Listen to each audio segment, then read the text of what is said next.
Nuestra presentación de esta sesión va a ser sobre el Imperio Ruso. Este imperio, que va a desaparecer definitivamente hacia 1917 con motivo de la Revolución Rusa, es decir, a consecuencia de la Revolución Rusa, a consecuencia a su vez de lo que ocurrió con la crisis global que desató la Primera Guerra Mundial, que ocurrió entre 1914 y 1918. En medio de esa crisis colapsa la dinastía que durante siglos había gobernado ese imperio, la dinastía de los Romanov, la familia Romanov. La desaparición de este imperio va a llevarnos a una primera pregunta. ¿Cuándo se inicia, cuándo comienza este imperio? Los más lejanos antecedentes de ese estado se remontan hacia el siglo XVI, cuando el príncipe de Moscú adoptó el título de zar o de César, un poco para conservar lo que fue la tradición del antiguo Imperio Romano de Oriente, o llamado también Imperio Bizantino. Ese príncipe de Moscú que adopta pues el título de César se considera pues como el punto de partida, el punto de arranque de la larga historia de este extensísimo, el más extenso de todos los imperios de Europa. Este imperio era un estado autocrático, un fuerte contenido feudal hasta el siglo XIX. Las reivindicaciones, las transformaciones que lograron otros estados europeos, como el estado inglés o el estado francés y otros estados europeos, Rusia va a lograrlo en el siglo XIX, es decir, con varios siglos de retraso. La servidumbre feudal, los siervos que eran explotados en aquellos inmensos latifundios rusos, van a ser liberados esos siervos por un acta de emancipación hacia 1861. Esa tardía transformación del imperio va a tener a su vez pues que ser analizada pues de manera un poco más detallada. Por ejemplo, si tomamos el periodo de 1801 a 1825, cuando el zar Alejandro que actúa pues entre ese primer cuarto de siglo del siglo XIX, 1801 1825, este zar va a tener una muy activa participación en los tiempos de los grandes conflictos con Napoleón Bonaparte. Incluso este zar, el zar Alejandro, va a tener una participación destacada en lo que se llamó el Congreso de Viena, junto con el Imperio Austríaco, junto con el Reino de Prusia y junto con potencias tanto distintas como Inglaterra, va a formar parte de los estados victoriosos que se reúnen en el Congreso de Viena y redibujan, reequilibran el mapa europeo. Pues bien, ese vasto imperio que incluía territorios que iban desde Finlandia y el mar Báltico en el norte hasta las tierras del sur en el Mar Negro, o que llegaba a lugares tan distantes como la orilla del Pacífico, ya colindando con China y con el mar del Japón. Ese gran imperio que tenía tierras tanto en Europa como en Asia, ese vasto imperio pues va a tener una evolución bastante compleja, ¿no? Por ejemplo, si nos remontamos a los tiempos legendarios de Iván el Terrible, entre 1530 y 1584, entendemos pues que ese imperio va a irse formando sobre la base de las conquistas sucesivas de nuevos espacios geográficos. Originalmente el Estado ruso era básicamente un estado pues en la parte de la Europa oriental, que llegaba, como ustedes saben, hasta las montañas de los Urales, o llegaba en todo caso hasta el Cáucaso. Esa Europa oriental, de la cual Rusia era parte, pues, fue expandiendo su dominio, fue expandiendo su control hacia las extensas regiones heladas de Siberia. Llegó pues a conquistar hasta las orillas del Pacífico.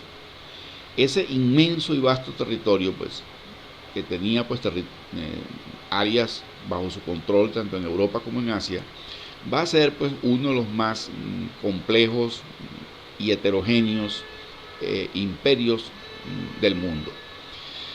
Y llegó a tener algo así pues como 22.900 kilómetros. Imagínense ustedes, algo así como 23, 24 veces Venezuela. Esa vasta masa continental estaba a su vez poblada por más de 125 millones de habitantes. Ya a finales del siglo XIX, esa era la población. Por supuesto, habían extensas regiones de ese imperio sumamente despobladas, grandes estepas desoladas, zonas prácticamente con muy poca población, los territorios asiáticos, zonas totalmente vírgenes de bosques helados, la llamada tundra siberiana, los helados territorios del norte colindaban con el mar de Bering. Esa población pues no se repartía de manera igual, de manera equitativa. La zona más poblada, la zona más importante, la zona más desarrollada era la parte europea de ese imperio, en el cual convivían algo así como un centenar de grupos étnicos diferentes, más de 100 grupos étnicos. Y claro está, el grupo étnico mayoritario, el grupo étnico más numeroso, era el de los rusos, propiamente, es lo que le daba el nombre al imperio. Era por supuesto el grupo dominante, el pueblo dominante, que agrupaba algo así como el 44% de la población de ese imperio. En ese imperio había un estado fuertemente autocrático, es decir, había un autócrata, un zar, un emperador, incluso se llamaba así el autócrata de todas las Rusias. Ese autócrata, esa autoridad suprema, ese monarca todopoderoso, pues que era el zar, tenía a su vez un gran poder, no solamente político, militar y social y económico, sino que tenía también un inmenso poder religioso. Recordemos que Rusia era fundamentalmente un extenso territorio en el cual existía una sola iglesia, la iglesia cristiana ortodoxa.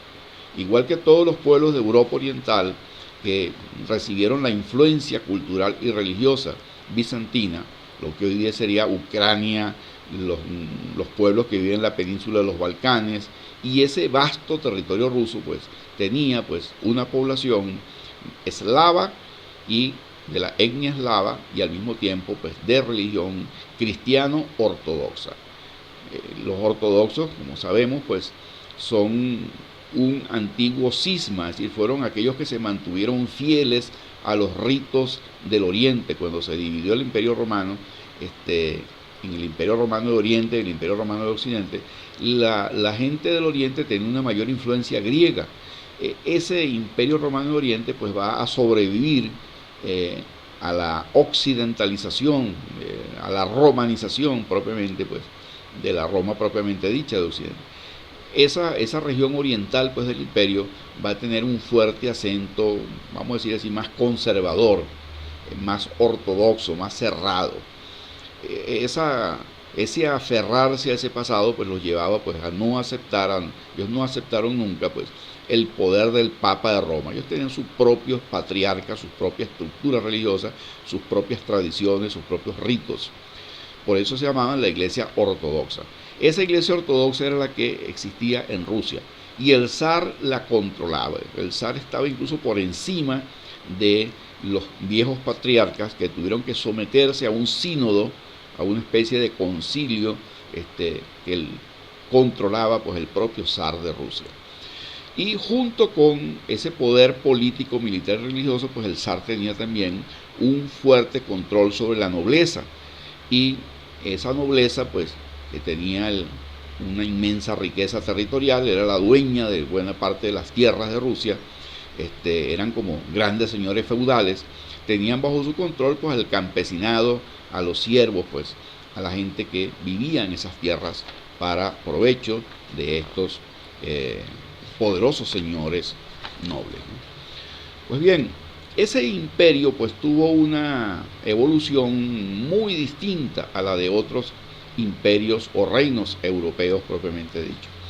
Ya en el siglo XVIII, uno de los grandes monarcas rusos, que va a ser por eso llamado Pedro el Grande, va a tratar de modernizar, de occidentalizar, de europeizar a ese imperio, pues, tan peculiar que era el imperio ruso.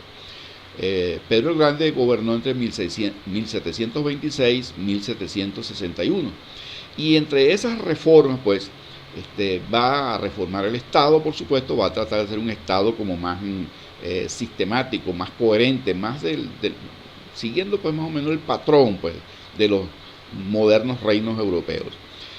Va incluso a tratar de la iglesia ponerla, era una institución extremadamente conservadora, la va a alinear, pues, con las políticas del Estado ruso, controlándola a través de un sínodo de obispos. Y las Fuerzas Armadas, el Ejército y la Marina, pues, van a ser modernizadas, reformadas, para ponerlas a tono, pues, con lo que era la evolución de los grandes ejércitos de la Europa occidental. Pues si Rusia pretendía ser una potencia, pues tenía que tener unas Fuerzas Armadas de un nivel, pues, de desarrollo, pues, equivalente al de los posibles rivales, pues, en las guerras de Occidente.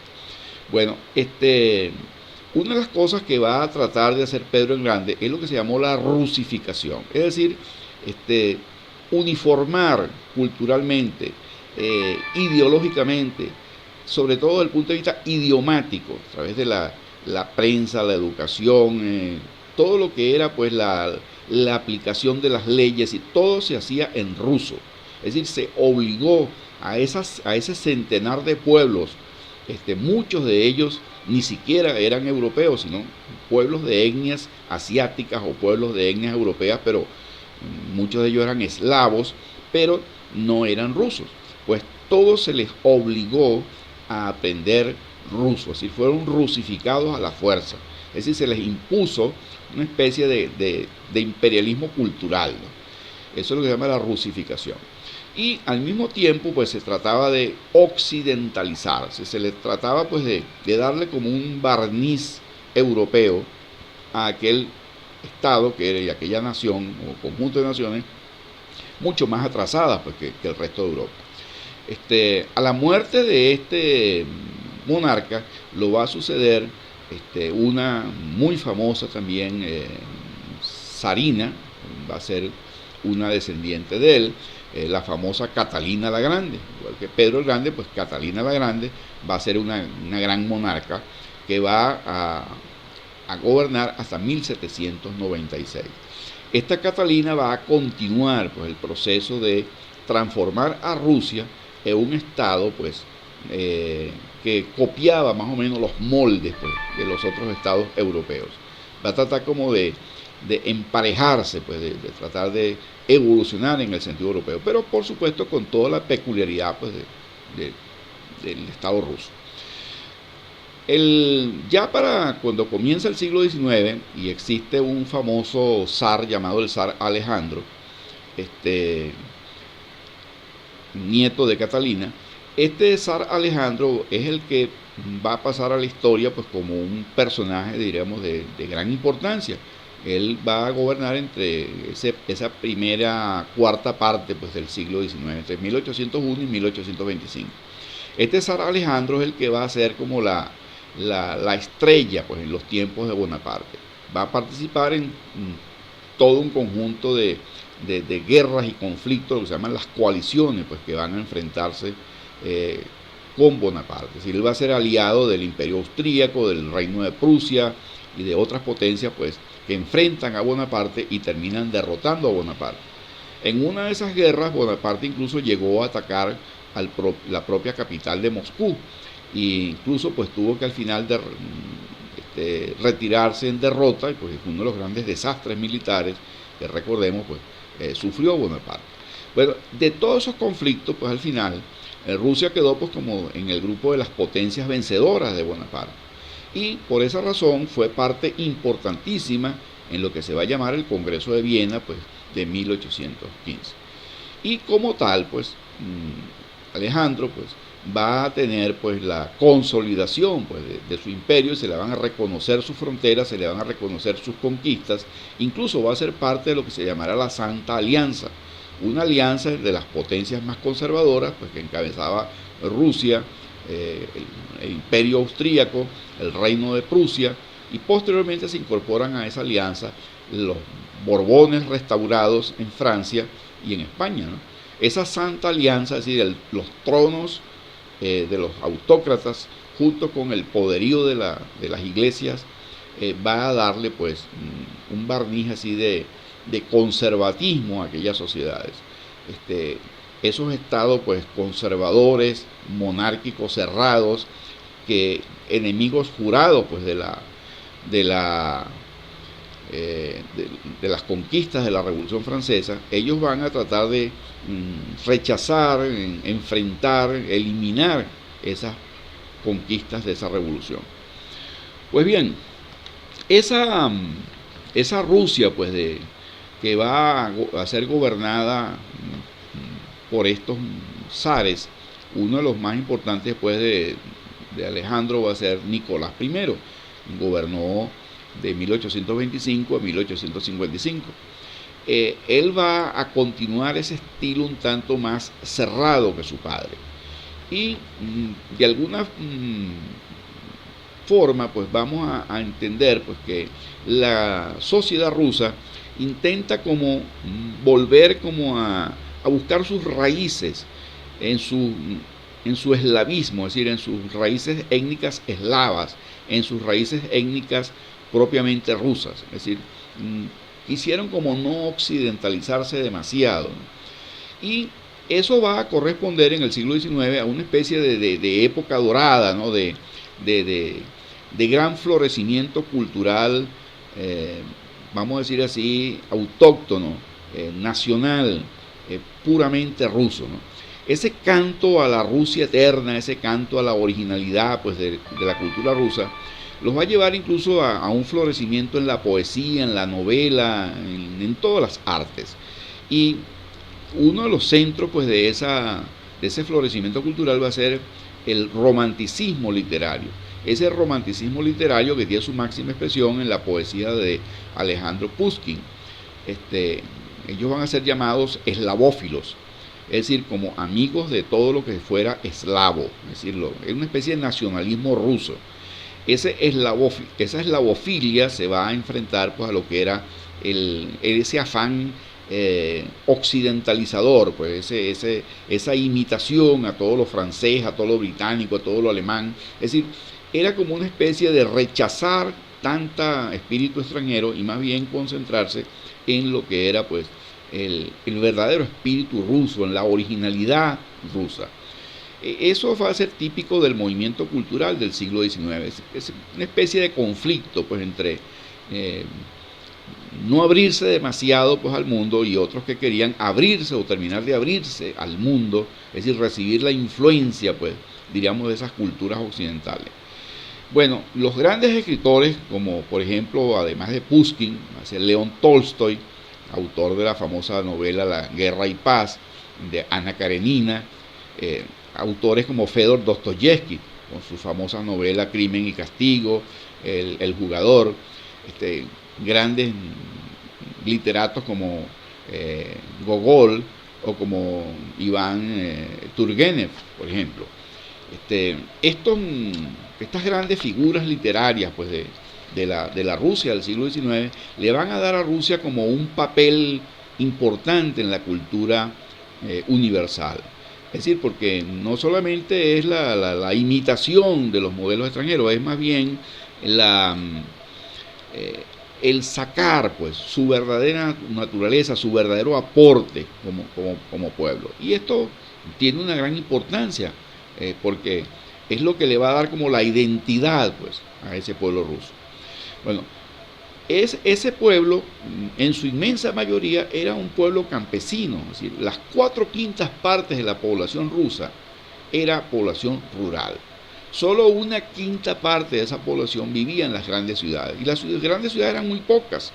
Una era Moscú y otra fue pues la gran capital pues occidental que creó Pedro el Grande, la famosa San Petersburgo, edificada, fundada pues a orillas del mar Báltico.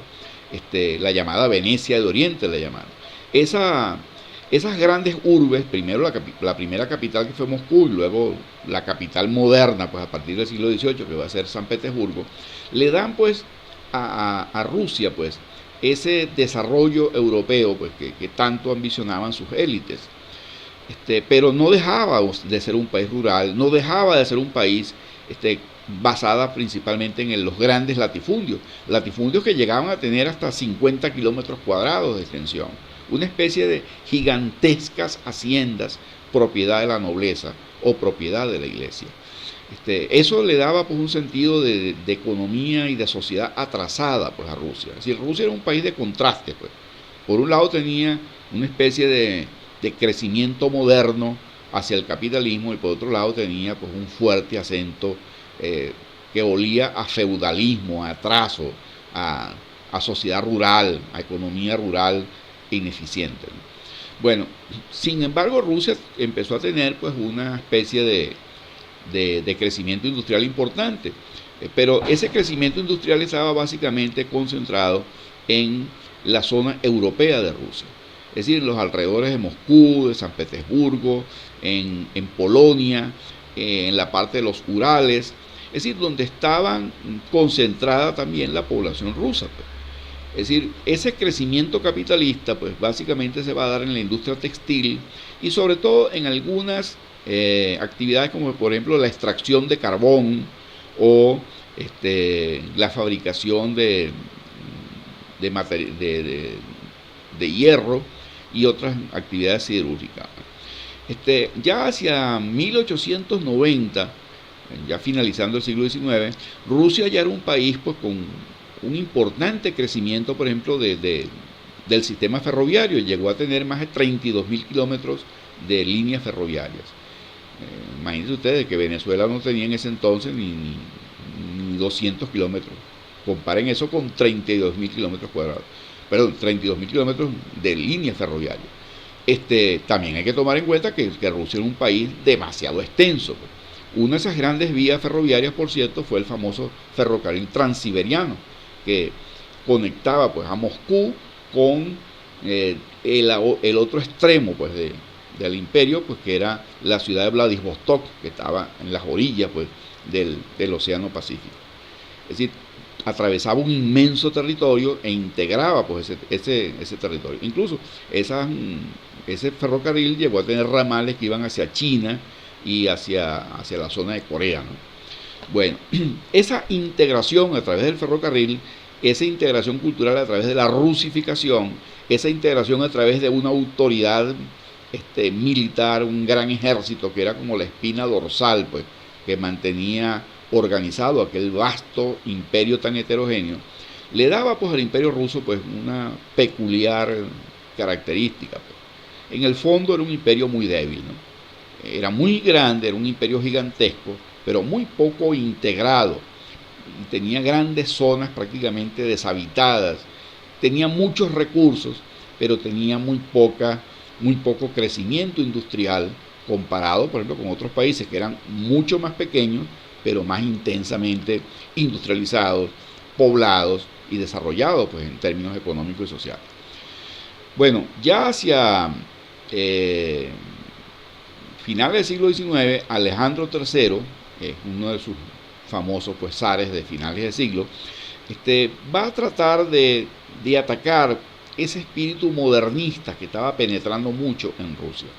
Y se va a desarrollar una especie de política reaccionaria, una política de atacar a todo aquello que ellos vieran como no ruso, como algo, una especie de espíritu ultranacionalista, ¿no?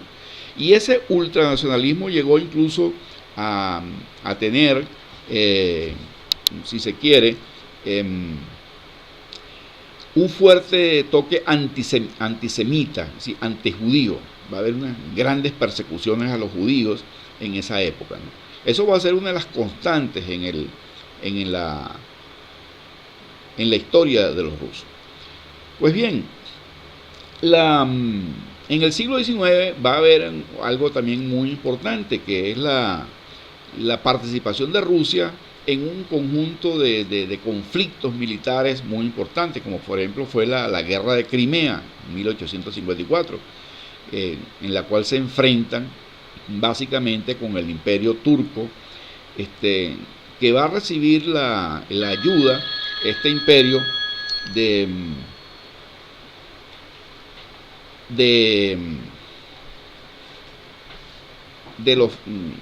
esa guerra se van a involucrar, Francia, Inglaterra y otras naciones, porque uno dice, bueno, pero ¿por qué, por ejemplo, no apoyaban a los rusos? ¿Por qué tenían que alinearse más bien con los turcos en esos conflictos? Porque todas las potencias tenían algo en común, todas veían con recelo, todas veían con mucho temor, pues, esa expansión de Rusia hacia el Mar Negro y hacia la salida, pues, hacia el mar Mediterráneo. Históricamente, pues, el imperio ruso, pues, era como una amenaza a muchos vecinos, y franceses, británicos, turcos, alemanes y después japoneses van a ver siempre, pues, a los rusos, pues, como una especie de amenaza a sus intereses territoriales. Pues bien, la participación en esa guerra de Crimea y luego la participación en la llamada guerra ruso-turca de 1877-1878 le va a dar a Rusia, pues, un poco así como de mayor prestancia internacional, pues la va a convertir en una potencia que va a tener que ser reconocida, pues, por otras potencias occidentales, como que sus intereses eran legítimos y sus conquistas territoriales eran legítimas. Bien, ya hacia finalizando este siglo XIX, en 1896, Nicolás II, que va a ser el último de los zares, va a llevar a Rusia, pues, al clímax de su poderío territorial y militar. Nicolás II, por cierto, va a ser como el enterrador oficial, pues, de este imperio. Nicolás II es el que abre, pues, la situación, pues, comenzando el siglo XX, y Nicolás II va a tener una desastrosa idea: involucrar a Rusia en una alianza con Francia e Inglaterra para enfrentarse contra Alemania y el imperio austrohúngaro. Es decir, el imperio ruso va a ser parte del mundo de los aliados. Esos aliados, encabezados, pues, por Francia e Inglaterra, van a empujar a Rusia, pues, a un desastre, porque de esa Primera Guerra Mundial, Rusia, que era un país muy atrasado, tenía un gran ejército, tenía un inmenso territorio, pero no tenía el potencial militar, no tenía el desarrollo tecnológico para soportar, pues, una guerra de ese tamaño. Si ya había sido derrotado por un pequeño país como Japón en la guerra ruso-japonesa de 1904-1905, imagínense usted lo que le podía pasar al enfrentarse al imperio alemán y al imperio austríaco y al imperio otomano o al imperio turco. Esos tres imperios, que eran sus enemigos desde hacía mucho tiempo, lo van a llevar, pues, a derrotas, lo van a llevar a la crisis económica, social y política, en medio de la Primera Guerra Mundial, pues va a colapsar el ejército, va a colapsar el Estado ruso y se va a producir la revolución que pone punto final pues al zarismo en Rusia. Es decir, la revolución rusa de 1917 se produce en medio de la crisis, en medio de la anarquía que se desata pues con las derrotas en esta guerra. Y de esa revolución va a surgir pues el fin pues de eso que se llamó el Imperio Ruso. Es decir, el último de los zares, pues Nicolás II, él y su familia terminarán fusilados en medio pues de la guerra civil que se desata pues en medio pues de la revolución, o como consecuencia de la revolución. En cierta medida pues el zar pues, tomó una medida terriblemente equivocada. Primero que nada pues haberse lanzado a esa aventura pues de participar en una guerra de ese calibre pues, con esos tres grandes enemigos pues, el Imperio Alemán, el Imperio Austrohúngaro y el Imperio Turco, y eso lo llevó pues al colapso total, a la derrota militar, y de esa derrota pues los revolucionarios tuvieron la oportunidad pues de ponerle punto final a su régimen, es decir, acabar con el régimen zarista y llevaron a Rusia pues a una revolución comunista. Rusia va a terminar convertida en la Unión de Repúblicas Socialistas Soviéticas, que durante muchas décadas va a existir hasta que finalmente también, igual que como sucumbió el Imperio Ruso, va a sucumbir la Unión Soviética. Entre otras razones por las mismas causas, por la heterogeneidad de un Estado gigantesco que por más tiránico que fuera, pues no pudo mantenerse hasta el final. Aquella cárcel de pueblos pues, no pudo mantenerla hasta el final unida y sólida, y colapsó. O sea, así como colapsó el Imperio Ruso en 1917, colapsó la Unión Soviética 7 décadas después. Eso sería pues a grandes rasgos pues, lo que podríamos decir sobre el Imperio Ruso. Un imperio que duró varios siglos, un imperio dirigido por la dinastía Romanov, un imperio que creció y se expandió desde las orillas del Báltico en el norte hasta el Mar Negro en el sur, que se extendió desde Polonia y los Balcanes en el oeste hasta el extremo oriental de las orillas del Océano Pacífico, que llegó incluso a tener territorios en América, lo que era la península de Alaska, que fue como una prolongación de los territorios del Ártico. Rusia también controló la península de Alaska hasta que se la vendieron a los Estados Unidos en el siglo XIX.